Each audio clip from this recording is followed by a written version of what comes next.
তিন ব্যক্তির জন্য জান্নাত হারাম।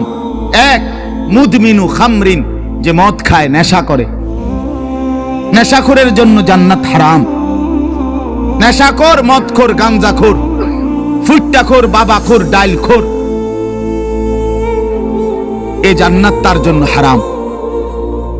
দুই নাম্বার হলো আকুল ওয়ালিদাইন, পিতা মাতার অবাধ্য সন্তান, মা বাপকে যে কষ্ট দেয়, মা বাপকে যে নাফরমানি করে, মা বাবার যে অকৃতজ্ঞ, মা বাবাকে যে জুলুম করলো, মা বাবার হক আদায় করলো না।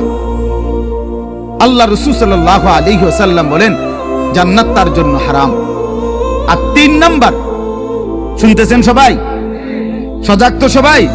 তিন নাম্বার ওয়াদাইয়ুস, রাসূলুল্লাহ বলেন দাইয়ুসের জন্য জান্নাত হারাম।